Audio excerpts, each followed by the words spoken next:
Tumeweza kuwa tukifuata hawa suspects ambao tuko nao.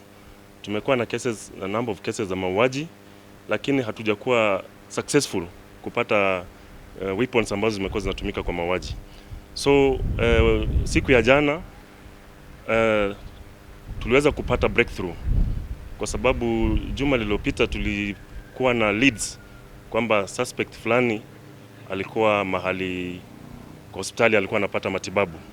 Tuliweza kupata hiyo suspect, tukamshika na tukampeleka kotini. Saizi ako remanded Isiolo Police Station. Na kupitia kwa hiyo suspect tumeweza kupata hii bunduki ambayo ilikuwa inaonyeshwa na County Police Commander. Na hii bunduki kulingana na uchunguzi wetu iko related na maafa ambayo yamekuwa yanatokea katika mji wa Isiolo. Katika mwaka wa 2025 Januari kuna mauaji yalifanyika upande wa Meru maili 3. Kuna jamaa anaitwa Patrick Nyaga Gathu aliuliwa Januari tarehe 26, na tumekuwa na ushahidi kwamba huyu suspect ambaye tuko naye in custody alihusika, na tuna sababu kuamini kwamba hii bunduki ilihusika katika hayo mauaji. Vile vile katika mwezi wa December last year katika sehemu ya Kambi ya Juu katika bar inaitwa Sakama kuna kijana aliuliwa usiku wa kuamkia Krismasi, na pia tumepata ushahidi kwamba huyu suspect pamoja na wengine ambao wako kwa rada yetu walihusika katika mauaji ya Muthethia. Pia katika mwezi wa pili tarehe 18 kuna mwalimu aliaga anaitwa William Maingi Gitobo ambaye alikuwa deputy principal Leparwa.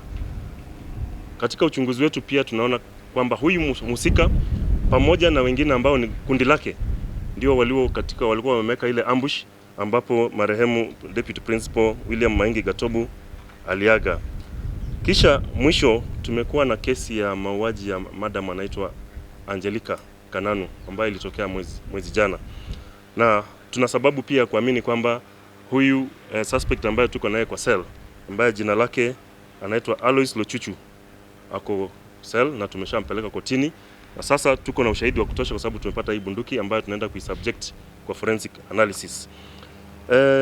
Ningependa kuchukua fursa hii kuwashukuru wananchi kwa sababu tumekuwa tukiomba watupatie information, na ni information ambayo imetusaidia kuweza kujua kwamba suspect yako mahali fulani anapata matibabu, na baada ya kupata huyu suspect ndio tumeweza kupata hii bunduki, na tuko na habari kwamba ziko bunduki zingine kule nje pamoja na suspect wengine wako huko nje. So ningependa kuchukua fursa hii kuwauliza our partners, chiefs, NPRs na wananchi kwa jumla waweze kutupatia information, na wale suspects wanajulikana, majina yao yanajulikana, ili tukaweze kuwanasa na tutoe hizi bunduki katika mikono mibaya ambayo iko na wananchi.